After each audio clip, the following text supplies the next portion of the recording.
All right, 1 Samuel chapter 2, verses 11 through 21. 1 Samuel chapter 2, verses 11 through 21.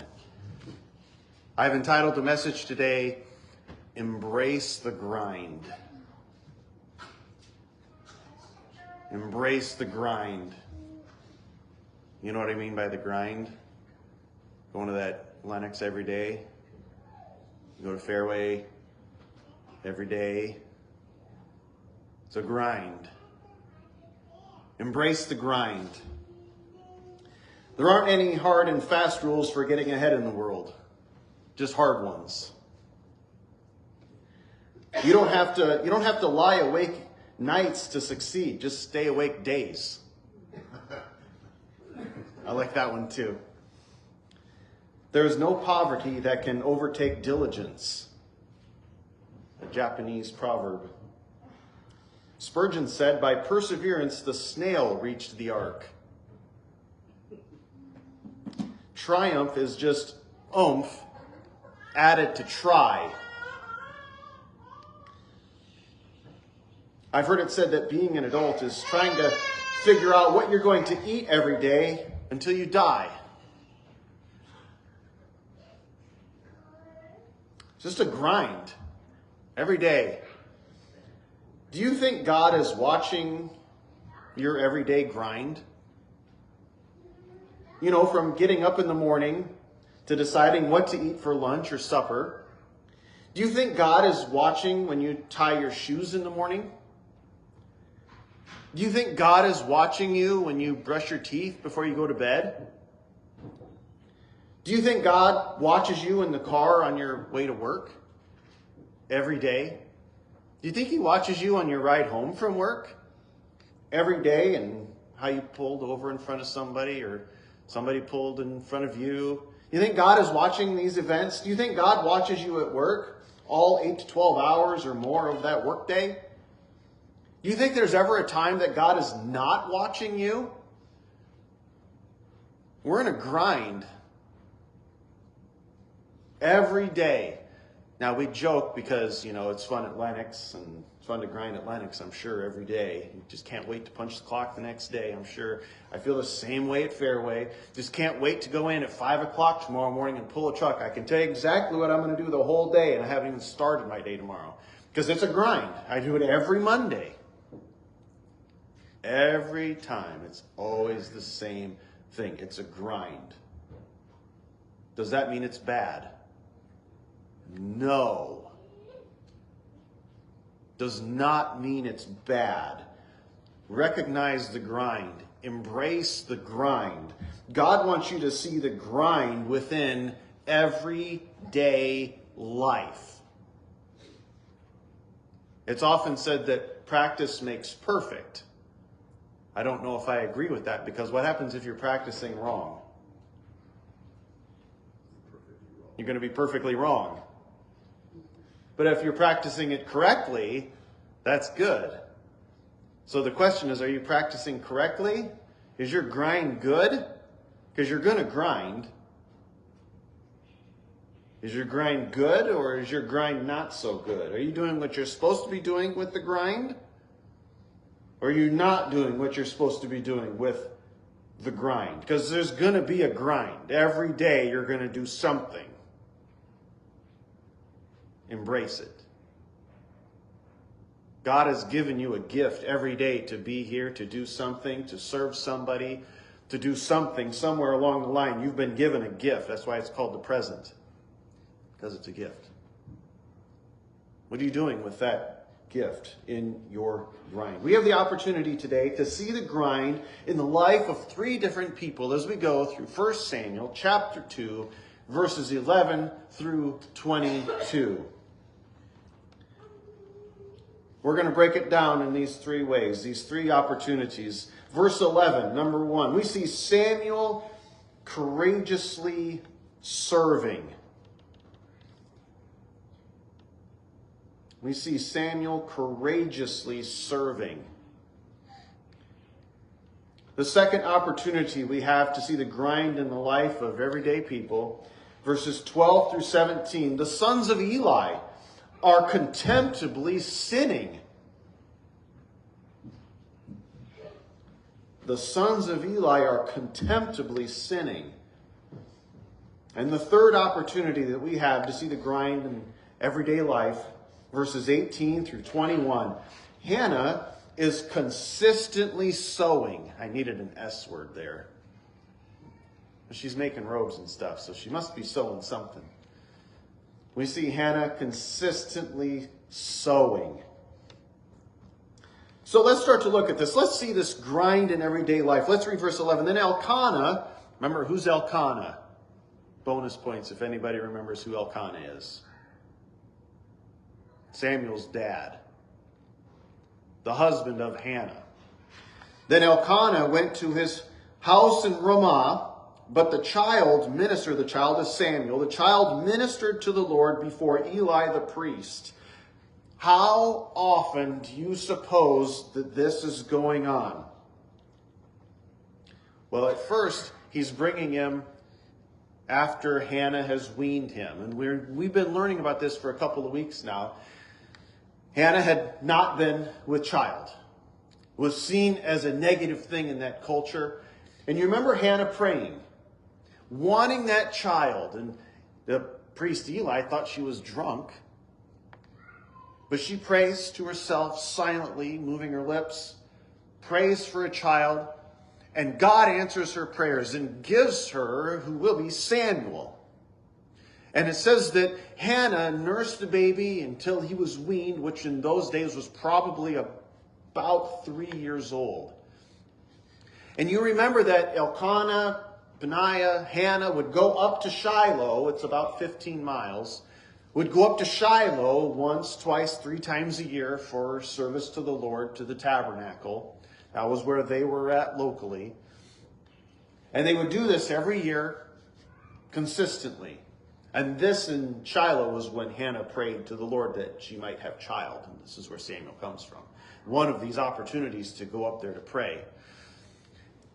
She gets Samuel. She's with Samuel. She delivers Samuel. He's now 3 years old. And last week we talked about Hannah's prayer and how excited she was to have had her prayer answered and how she felt loved as a result of having this prayer answered. So now what? Well, they're going to drop the boy off with Samuel, or with Eli the priest. Now Lil's going to be 3 next Sunday. I can't even imagine taking her 15 miles away. In those days, that's not a short journey. 15 miles away to the priest, Eli, and saying, well, good luck.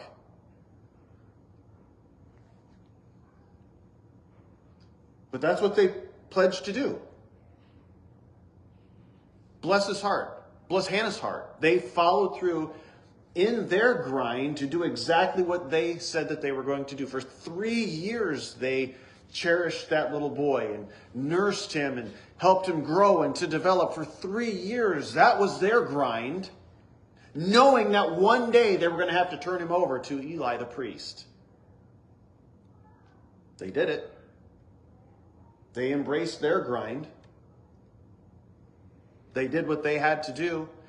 And kind of over the course of years, it says the child ministered to the Lord before Eli the priest. This is something that's being continually done. I bet this is kind of a reflective sort of scenario that the author here is looking at this, that when they finally dropped Samuel off to Eli, this young man did his job. Because I'm struggling thinking, like, 3 years old. What in the world is this 3-year-old doing? It's going to make any bit of difference, you know? Probably over the course of time, he continually was ministering to the Lord, which would have been his grind. He never stopped doing what he was supposed to do. He embraced his grind to minister to the Lord and never grow old of doing what he was supposed to do. I can't begin to tell you how many times I've woken up in the course of my fairway career and said, I just don't want to go in and do this today. I'm just so done at that store. I'm so done with those people. I'm so done with this job. I'm so done with running truck. I'm so done with this and closing and inventory and whatever. You ever just get done? I'm just done. I'm done. I don't want to do this anymore. For 3 years, Hannah nursed that baby knowing she was going to have to give him up. For 3 years, Elkanah knew that this little boy that they've come to know and love, they're going to have to give him up. But they kept going and they kept moving forward. They embraced their grind. And they did what they knew they had to do. And the child ministered to the Lord before Eli the priest. And think about this for a second. Eli the priest. Now, we haven't quite got far enough into it yet, but to let the cat out of the bag, I'm not quite so sure that Eli the priest is the person that you'd want to leave your 3-year-old boy with. As we continue to read this, we're going to notice that the sons of Eli, Hophni and Phinehas, man, they are just not... You know, when your kids are little and they start making friends, I had a friend that my mom affectionately nicknamed Satan. You ever have your kids have friends and you just think to yourself, man, I just wish they weren't friends with Satan. Couldn't you have picked a different friend? There's 120 kids in your class. That's who you picked, huh? Young Samuel's now going to be around and be fathered by, essentially, this person whose 2 other boys are just rotten to the core. But they did it anyway. Because this is what they'd covenanted and promised to do.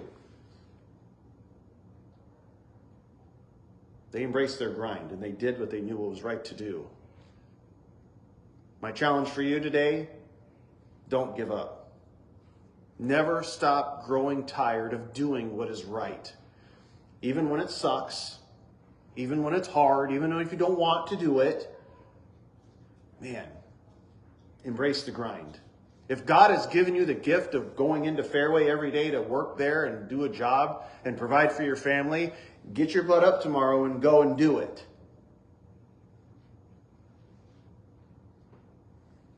I guess I'm speaking to myself on that one. But I hope you catch my drift. That's what Elkanah did. That's what Hannah did. And Samuel was courageous in his serving. But we're also going to see the sons of Eli are contemptibly sinning because, you know, this is almost a tale of 2 cities. One of the things that I thought about having as an intro for this message was reading the intro to Charles Dickens' A Tale of Two Cities. Because in one hand, we see Samuel, who we know from reading some of this on your own. Samuel is a wonderful prophet of God. I mean, this guy just is amazing. And here's his beginnings. 3 years old. The Tale of Two Cities, however, we have Samuel on one hand. It's the best of times. Oh, mercy. And then we have the worst of times with Hophni and Phinehas, the sons of the priest, Eli, who just can't seem to get anything straight or figured out. These 2 just want to ruin everything they touch. They just don't do what they're supposed to do, when they're supposed to do it, and how they're supposed to do it. These 2 just can't stop sinning. And you just want to take them by the neck like Homer and Bart Simpson and say, knock it off. But it goes a little something like this, starting in verse 12. Now, the sons of Eli were corrupt. Boy, they're just going to come right out of the gate, aren't they? They're corrupt. They're no good. They did not know the Lord. Well, that's an interesting phrase to put after this idea that they're corrupt. What was it about them that made them corrupt? It doesn't say because they stole money. It doesn't say because they kidnapped people, and it doesn't say any of that stuff that we might consider somebody to be corrupt for. Why does the Bible say that they're corrupt? Because they did not know the Lord.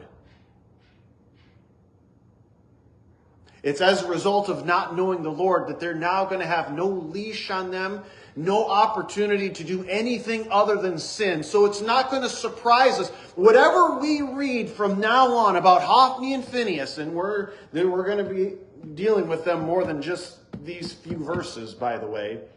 They're going to pop up a couple more times. Whenever you read something about Hophni and Phinehas, it's not going to surprise you. They're going to steal and plunder this, and they're not going to do that right. I figured. They're corrupt. They don't know the Lord. Why does it surprise us when people who don't know the Lord do dumb things? Did you expect them to glorify God in their actions? Like, what did you expect? They don't know the Lord. Of course they're going to do something ridiculous. It's when you do know the Lord and you do those ridiculous things, that's when I start to go, what? Come on, you know better. Come on. They don't know better. They should, but they don't. Because they didn't know the Lord.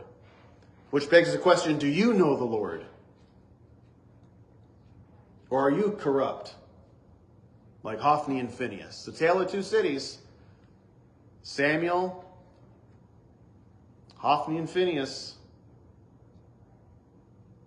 I don't know, where are you at? They did not know the Lord.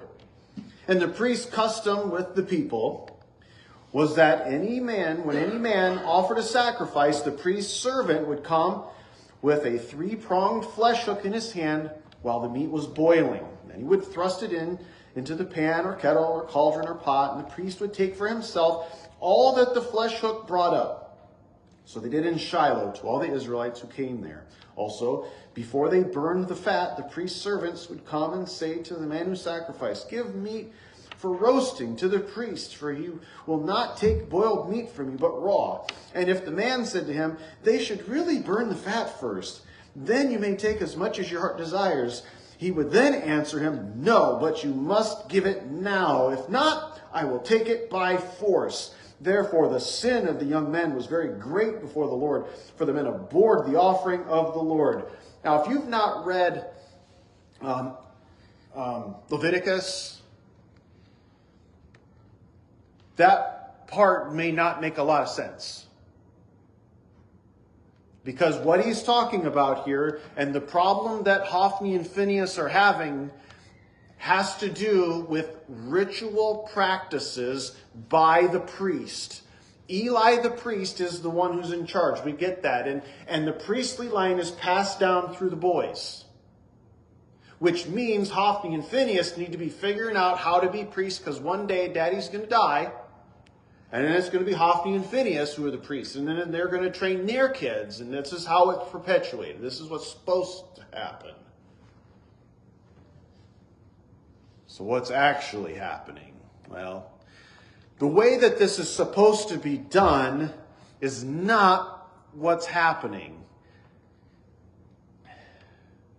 Where do you even start with these two boys? You ever just get to the playground and these kids are just messing around and you just go and you're like, just get in the car. I don't even know where to start with you two. Just get in the car. That's kind of what it's like with Hophni and Phinehas. Where do you even start with how badly they're butchering this? No pun intended, by the way. They are absolutely making a mockery of everything that God wanted to have happen with the sacrifices. Yes, the people are supposed to come with their sacrifices, and yes, the priest is supposed to then carve it up and take care of it in such a way that it's the way that God wants it done. And he gave very clear, specific instructions all the way back with Moses. We're talking, this has been on the books for a while now. A long time ago. There should be no question by this point. These Israelites should have read this 1,000,000 times by this point. We should have this all figured out by now. Unless, of course, you're corrupt and you don't know the Lord and you just kind of do it however you want to do it. There's something to be said about doing things the way that God wants them done. How does God want a given thing done? I didn't ask how you wanted it done. How does God want this given thing done?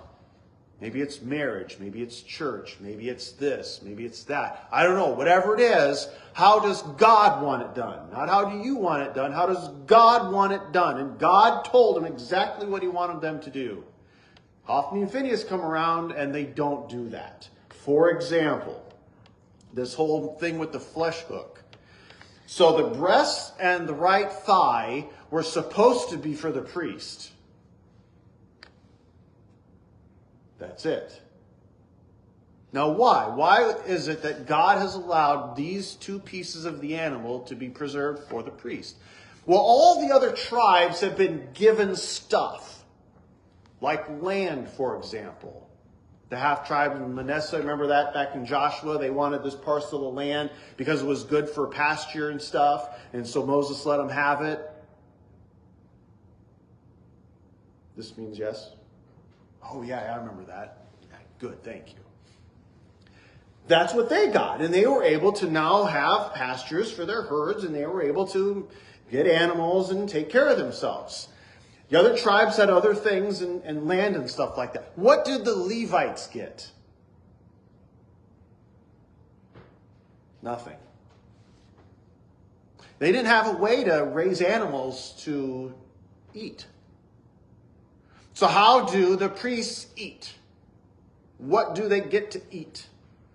Well, when I come along with my offering, a bull or whatever it is, I come along and I give this offering to the Lord, and now the Eli or Hophni and Phinehas now going to take it and deal with that. How do they eat? They get to take a part of that sacrifice and take that for their family to eat it. And God says you can take the breast, the right thigh. The rest is an offering and a sacrifice to me. And before you even do that, the first thing you got to do is when you put that animal in there to sacrifice it, you got to let the fat burn first. Let's put this all together now. What did Hophni and Phinehas do? Well, they just put a flesh hook in there and they just take out whatever they want. That's mistake number one. Another mistake they make is they do it before the fat's burned off. See, they're just making a mess out of this. They even have people telling them, did you catch this? And if a man should say to him, we should really burn the fat first. Did you catch that in verse 16? There are people who aren't even priests.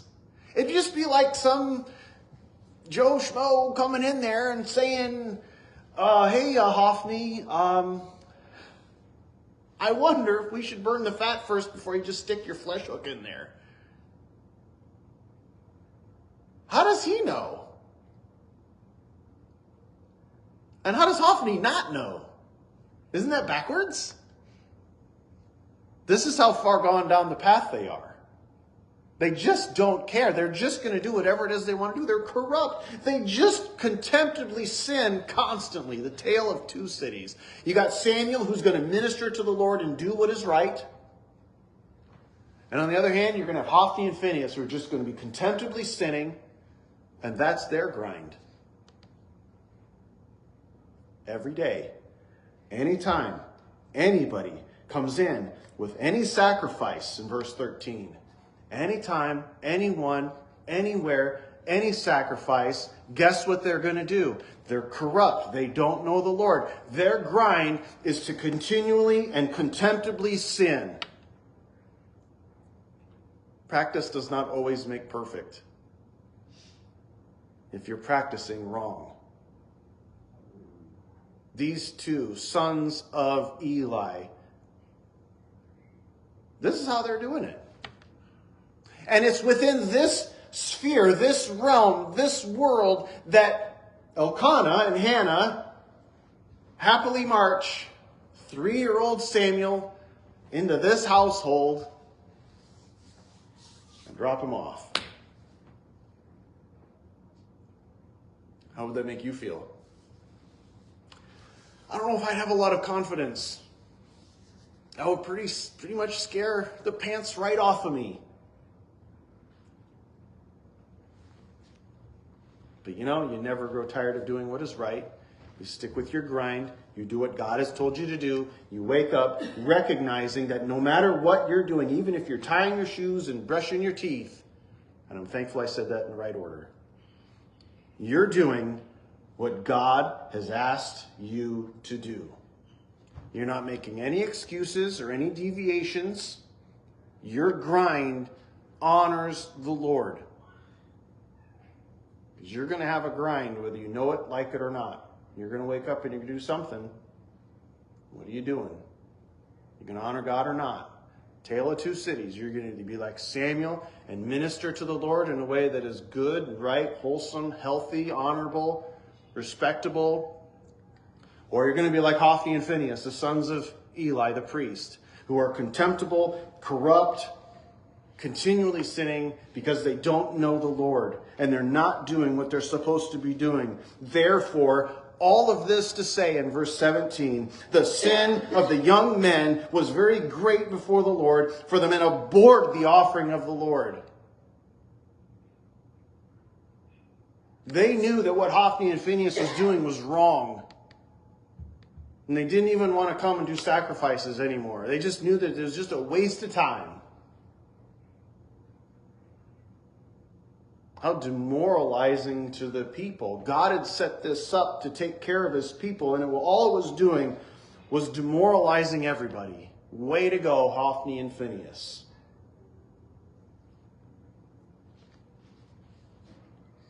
One more comparison, one more contrast, says Hannah. What is Hannah doing in the meantime? Because time is going on. This one incident, sure, of Hophni and Phinehas in verses 12 through 17, sure, that's one example, one instance. You ever talk to somebody and you're like, well, give me an example of what they did bad. Well, there it is. That's the example of what they did bad. This was their life. This is how they handled people. Samuel's living through this and growing up in the midst of dealing with this Hophni and Phinehas. What's Hannah doing? Is she just sitting back idly by? Is she just covering her eyes and going, I just don't even want to know what's going on with that young man over there. I just hope everything's okay. Or is she doing something? She's doing something. Hannah's consistently sowing. Verse 18. But Samuel ministered before the Lord even as a child wearing a linen ephod. We almost a little bit kind of pick up from verse 11.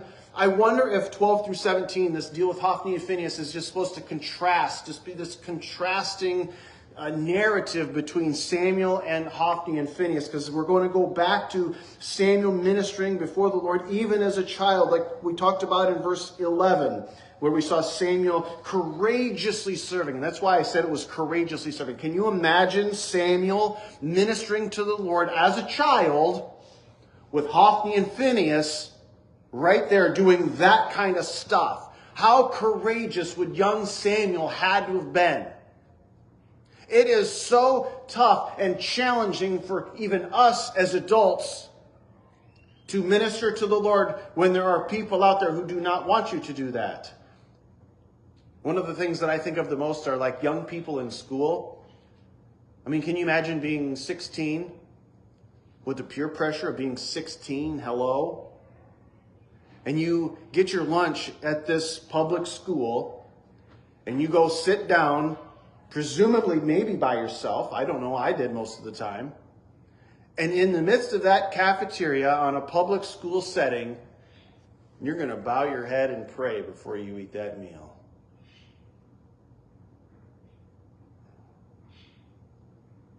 Courage. Courage to do what is right when everyone around you is corrupt, not knowing the Lord. What about at work?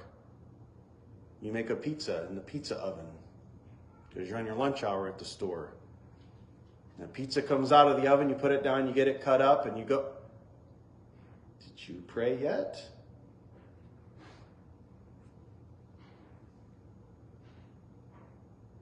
How easy is it to do what is right when everyone around you is doing what is wrong? How easy would it have been for Samuel to continue to do what is right, to continue to serve the Lord? He ministered to the Lord before Eli the priest. He ministered before the Lord even as a child wearing the linen ephod, when right behind him is Hophni and Phinehas doing whatever it is they're doing. And he's presumably much younger than them. The grind that Samuel went through to serve the Lord. It's easy to give up even when things are good. It's easy to give up even when things are going okay. For Samuel to continue and embrace his grind, wow, the Lord was with him, huh? Is the Lord with you? Are you doing what is right even when everybody around you is telling you no? And you're going to stand up and say, yes, I'm going to do this for the Lord? Moreover, his mother used to make him a little robe and bring it to him year by year when she came up with her husband to offer the yearly sacrifice. And Eli would bless Elkanah and his wife and say, the Lord give you descendants from this woman for the loan that was given to the Lord. Then they would go to their own home. And the Lord visited Hannah so that she conceived and bore 3 sons and 2 daughters. Meanwhile, this child Samuel grew before the Lord. Hannah never forgot that little boy. In her everyday existence, after dropping him off at the age of 3 to Eli the priest, and they went home, her grind every day, year after year, her grind, she was going to continue to take care of that little boy the best that she could in her own way. And she would sew these little robes for him year by year when she would come up to see him at the yearly sacrifice. She never gave up either. She never forgot this little boy. She didn't just drop him off and say, good luck, have fun, I'll see you when you're 18. She sewed consistently. I don't know how long it takes to make little robes like this year by year. Maybe she made one. Maybe she made them one a month. I don't know what she did. But I know she did something. She would grind on these projects year by year. She was doing her part. She wasn't going to give up. She knew what he was up against. She would go to that temple. She knew who Hophni and Phinehas were. She knew what they were doing. She probably saw this thing with the flesh hook one time or two. She never gave up.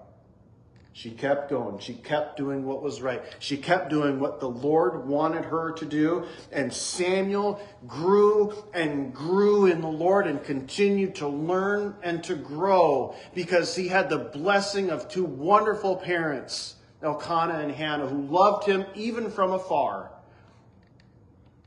And a blessing from the Lord came his way, and he grew. And I cannot wait as we go through 1 Samuel to see all the wonderful stuff that Samuel does. And how the Lord ministers through him and what the Lord does with him. Samuel is a wonderful prophet of God. He does some really neat stuff. And this is where it starts. On ground zero with this grind every day of doing what he's supposed to be doing. And Eli would bless Elkanah and his wife Hannah, and the Lord give you descendants from this woman. They were on such a right track that the Lord blessed them further with more children. I mean, I'm telling you, if you want a confirmation that something's going right in these days for Hannah to have 3 more sons and 2 more daughters, wow, talk about confirmation of doing everything you knew you were supposed to do, when you were supposed to do it, and how you were supposed to do it. And their grind continued. So my question for you this morning is, what is your grind? What is it that God wants you to do tomorrow morning for him in your grind? Every day you're going to wake up like this. It's not just tomorrow. I'll bet you it happens Tuesday too. And I'll bet you when you wake up on Wednesday, you're going to have a grind. You're going to have to get up. You have to figure out what to eat. You have to put your clothes on. Please don't walk around here naked. You have to figure out what to wear.